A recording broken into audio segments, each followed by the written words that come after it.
Selamat berjumpa kembali, anak didikku sekalian. Kali ini pelajaran kita adalah mengenai gerak melingkar. Kita mulai saja langsung ya. Pelajaran yang lalu kita sudah mempelajari tentang gerak lurus. Gerak yang lintasannya berbentuk garis lurus. Perhatikan ilustrasi berikut ini.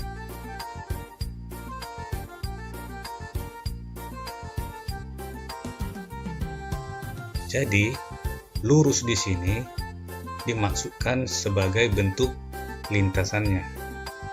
Gerak lurus, gerak yang lintasannya berupa garis lurus. Bagaimana dengan gerak parabola?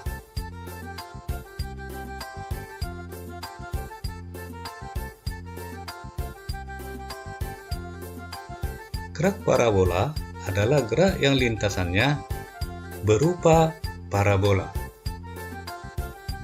Sepertinya kita sudah bisa menyimpulkan apa itu gerak melingkar. Gerak yang lintasannya berbentuk lingkaran. Tapi kita lihat dulu ilustrasi berikut ini.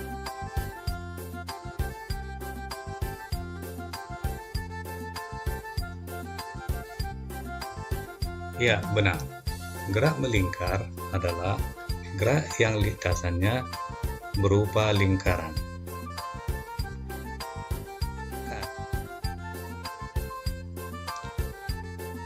Ada beberapa konsep nanti di dalam gerak melingkar ini. Untuk pertama-tama kita mempelajari dulu apa yang dimaksud dengan frekuensi dan perioda. Banyaknya putaran tiap satuan waktu, itulah yang disebut dengan frekuensi. Sedangkan waktu untuk melakukan satu putaran penuh, itulah yang disebut dengan perioda. Kita cobakan langsung ke contoh soal 1. Jika suatu benda bergerak melingkar sebanyak 20 kali dalam 5 sekon, tentukan besar frekuensi dan periodanya. Kita buatkan aja dulu, diketahuinya N sama dengan 20, T sama dengan 5 sekon. Yang ditanya adalah frekuensi dan perioda. Kita kembali ke penjelasan awal, bahwa frekuensi itu adalah banyak putaran N tiap satuan waktu T. Dan perioda adalah waktu untuk melakukan satu putaran penuh. Perhatikan jawabannya, bahwa F sama dengan banyak putaran per waktu.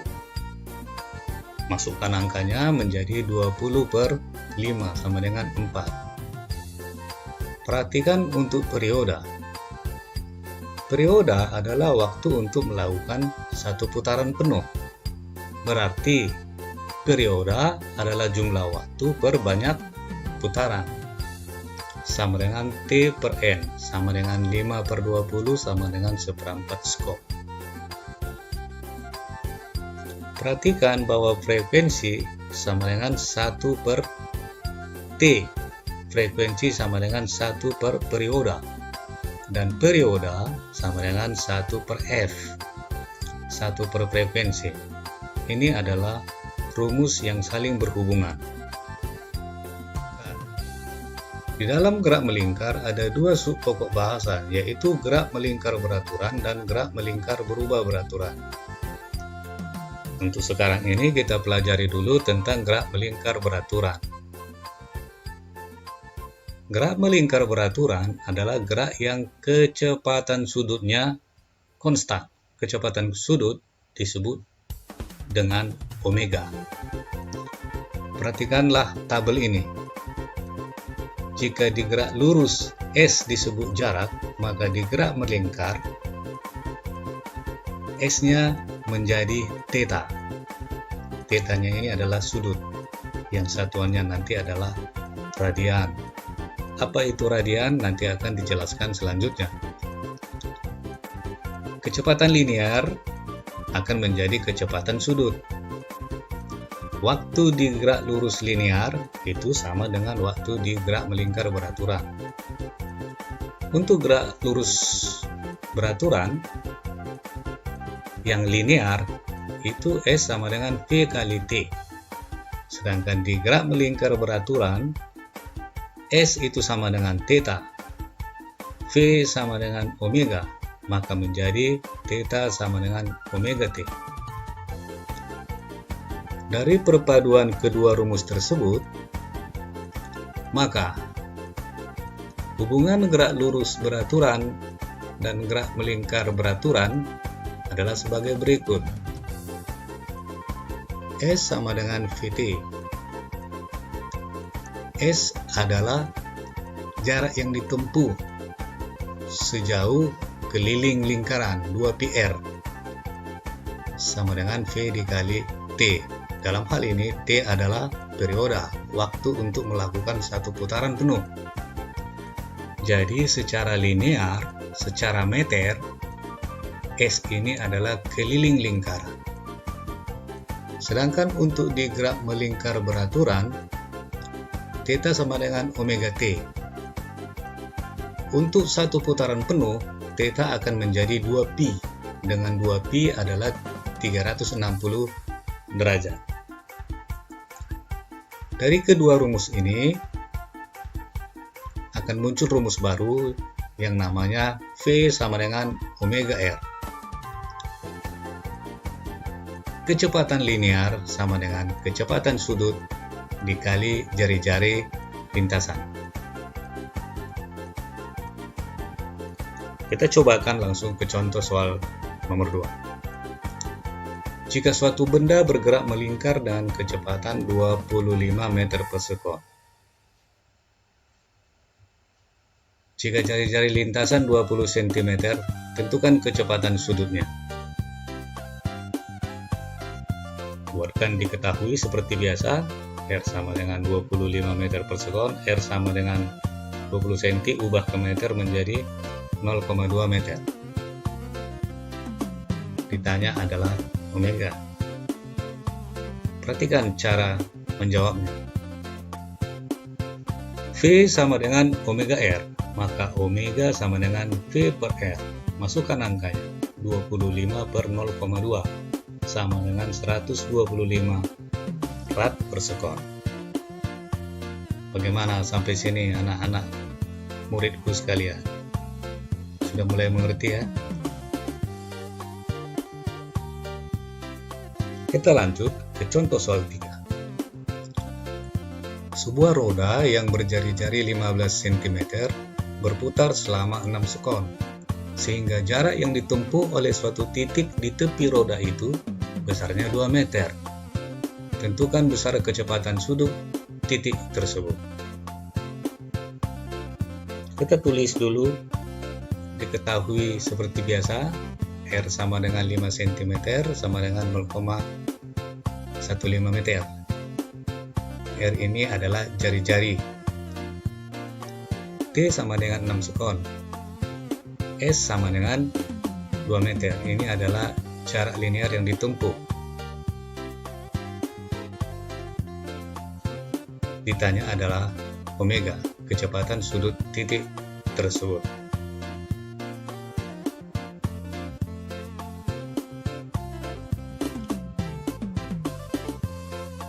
Perhatikan ilustrasi berikut. Jika dari A berpindah ke B sejauh S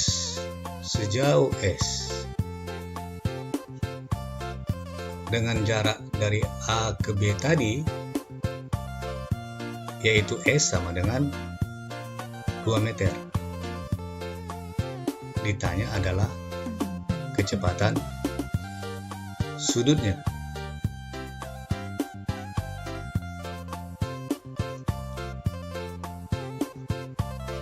Jika benda berpindah dari A ke B sejauh S, maka terlihat bahwa jarak S adalah panjang busur AB. Jadi lintasan dari A ke B ini terlihat sebagai panjang busur AB yang namanya S.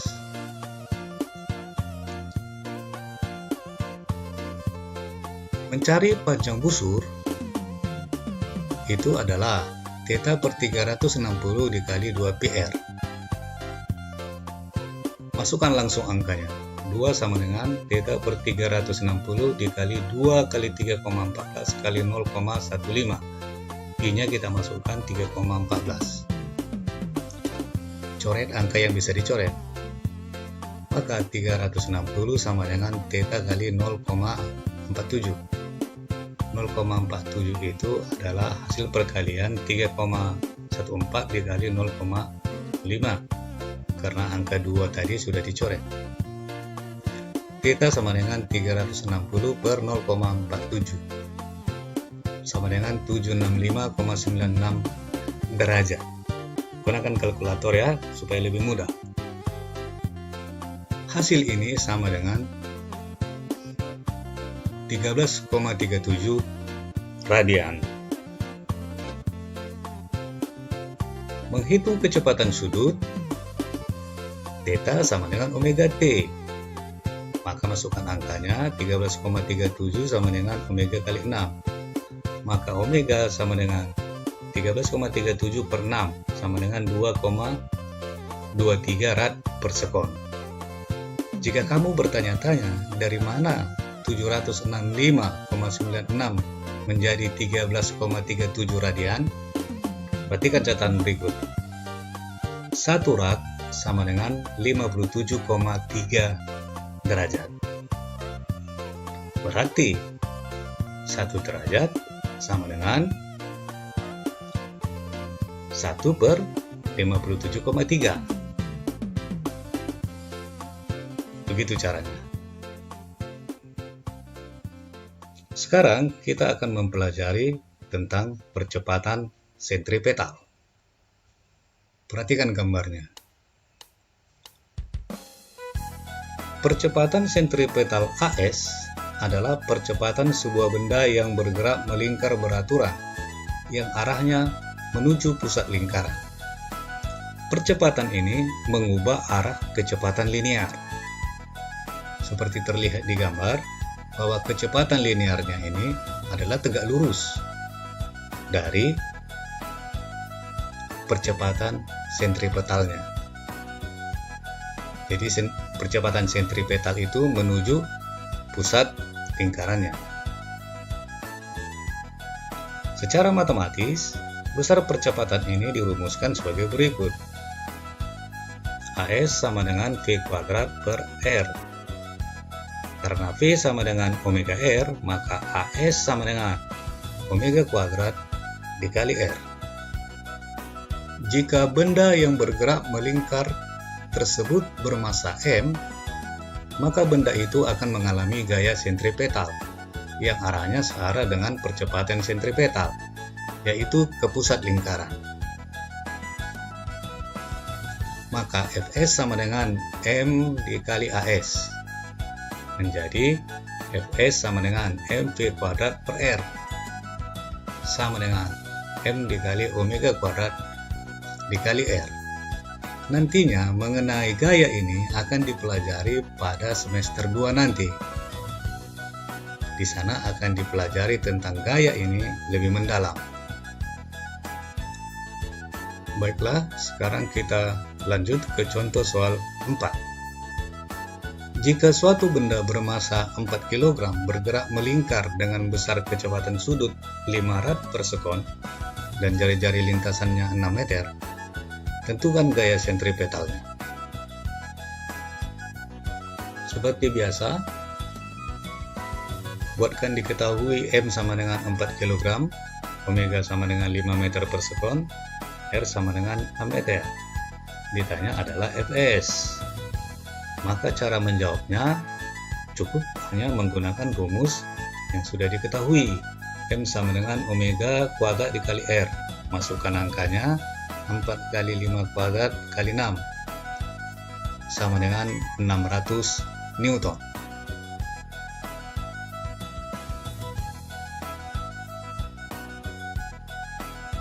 Kalaupun agak cepat, kita ikuti saja ya, nanti kita bisa ulang-ulang ini. Sekarang kita ke gerak melingkar berubah beraturan, yaitu gerak melingkar yang percepatan sudutnya konstan. Perhatikanlah tabel berikut ini yang merupakan analogi dari gerak lurus dan gerak melingkar. Analogi artinya disama-samakan.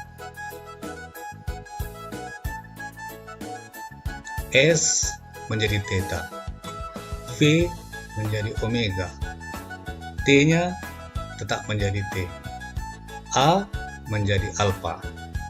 Maka perhatikan rumusnya, PT sama dengan P0 tambah AT menjadi omega T tambah omega 0 tambah alpha kali T. S sama dengan P0 kali T tambah setengah AT kuadrat menjadi theta sama dengan omega 0 kali T tambah setengah alpha kali T kuadrat. PT kuadrat sama dengan P0 kuadrat tambah 2AS. Maka untuk gerak melingkar tinggal mengubahkannya saja. Omega T kuadrat sama dengan omega 0 kuadrat tambah 2 kali alpha kali theta. Seperti itu saja penganalogian gerak lurus dan gerak melingkar. Maka apabila kamu sudah menghafal dulunya gerak lurus berubah beraturan GLBD, maka kamu akan cepat juga menghafal gerak melingkar berubah beraturan. Sekarang kita coba langsung ke contoh soal 5. Sebuah benda bergerak melingkar beraturan dengan kecepatan sudut awalnya 5 radian per sekon. Jika percepatan sudutnya 4 radian per sekon kuadrat, tentukan besar sudut yang terbentuk setelah 3 sekon. Seperti biasa, kita buatkan diketahuinya. Omega 0, kecepatan sudut awal 5 rad per sekon. Alpha, yaitu percepatan sudutnya 4 radian per sekon kuadrat. T sama dengan 3 sekon. Kitanya adalah theta. Jawab. Theta sama dengan omega 0 dikali T tambah setengah alpha kali T kuadrat. Perhatikan lagi tabel yang tadi. Nah, di sini ada 3 rumus, yang dipakai adalah rumus yang kedua. Theta sama dengan omega 0 dikali T tambah setengah AT kuadrat.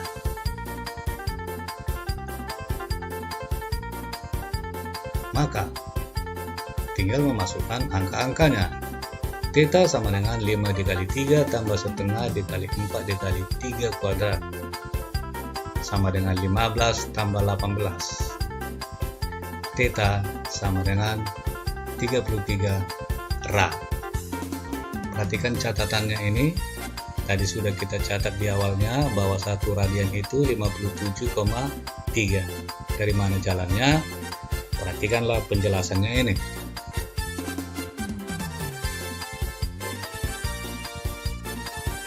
Sekarang ke contoh soal 6. Mula-mula roda suatu kendaraan berputar dengan kecepatan 15 rad per sekon. Setelah melakukan putaran sebanyak 40 radian, maka kemudian roda itu berhenti. Tentukan besar perlambatan roda tersebut. Lagi-lagi buatkan diketahuinya, buatkan ditanyanya, dan cara menjawabnya sama seperti jawaban sebelumnya. Lihat kembali tabelnya. Bagi yang masih lupa, kalau sudah ingat, langsung kita mulai. Omega T kuadrat sama dengan omega 0 kuadrat tambah 2 kali alpha kali theta. Langsung masukkan angka-angkanya. 0 kuadrat sama dengan 15 kuadrat tambah 2 kali alpha kali 30. Hitung langsung. 0 sama dengan 225 tambah 60 alpha. Alpha sama dengan negatif 225 per 60. alfa sama dengan negatif 3,75 radian per sekon. Mudah bukan? Sekarang ke contoh soal nomor 7. Sebuah benda bergerak melingkar beraturan dengan kecepatan sudut yang berubah dari 6 menjadi 21 rad per sekon dengan percepatan 3 rad per sekon kuadrat. Tentukan lama waktu benda itu bergerak. Lagi-lagi buatkan diketahuinya supaya penyelesaiannya nanti lebih terarah. Omega 0 sama dengan 6. Omega T sama dengan 21. Karena dia bergerak dari 6 menjadi 21. Ditanya waktu lama benda itu bergerak. Jawab. Omega T sama dengan omega 0 tambah alfa kali T. Masukkan angkanya. 21 sama dengan 6 tambah 3T. 21 kurang 6 sama dengan 3T. T sama dengan 15 per 3. Maka lama waktu benda itu bergerak 5 sekon. Nah, perhatikan kembali gambar. Ini menjelaskan tentang percepatan tangensial. Perhatikan percepatan tangensial itu. Percepatan sentripetal perhatikan ke arah pusat. Sedangkan tangensialnya tegak lurus dengan percepatan sentripetal. Percepatan tangensial kadang dia searah dengan V kecepatan, kadang dia berlawanan arah. Nah, penjelasan tentang percepatan tangensial adalah sebagai berikut. Percepatan tangensial AT adalah percepatan sebuah benda yang bergerak melingkar beraturan, yang arahnya tegak lurus percepatan sentripetal. Inilah yang menyebabkan perubahan besar kecepatan linear. Secara matematis, percepatan ini dirumuskan sebagai berikut. AT sama dengan alfa dikali R. Sampai sini sudah ada 3 percepatan yang kita kenal. Tadi awalnya ada percepatan anguler atau percepatan sudut, kemudian ada percepatan sentripetal, dan sekarang ada percepatan tangensial. Percepatan tangensial AT dan percepatan sentripetal AS mempunyai arah yang saling tegak lurus. Perpaduan keduanya disebut dengan percepatan total A. Perhatikan gambarnya. Karena AT tegak lurus dengan AS, maka percepatan totalnya adalah A sama dengan akar AT kuadrat tambah AS kuadrat.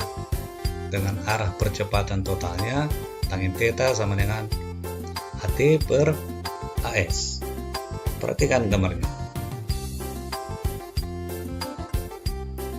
Untuk lebih memahaminya, kita langsung ke contoh soal 8. Jika percepatan tangensial 2 meter per sekon kuadrat dan percepatan sentripetalnya 6 meter per sekon kuadrat, tentukanlah arah percepatan totalnya.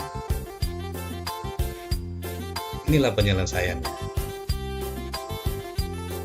Tan theta sama dengan AT per AS.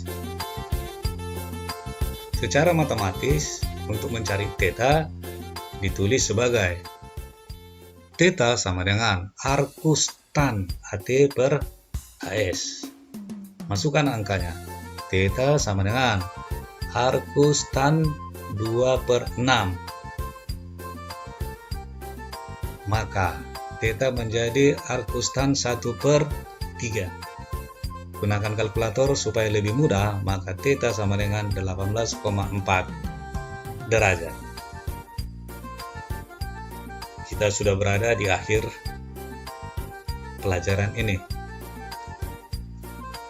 Kamu bisa saja mengulang-ulang kembali pelajaran ini ya. Karena kalau sekali lihat kita atau sekali tonton langsung mengerti, wah itu ciri-ciri profesor itu. Sementara kita kan ya biasa-biasa saja. Jadi nanti bolehlah kau ulang-ulang kembali anak ya. Sekarang ke soal latihan. Di sini saya buatkan juga ada kunci jawabannya, sehingga kamu hanya mencari jalannya saja.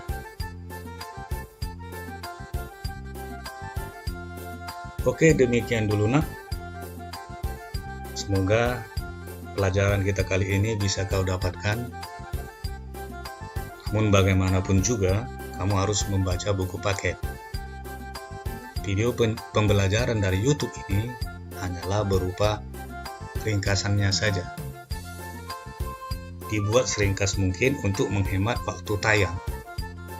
Jadi harap maklum tentang hal itu. Sampai ketemu di pembelajaran selanjutnya. Salam.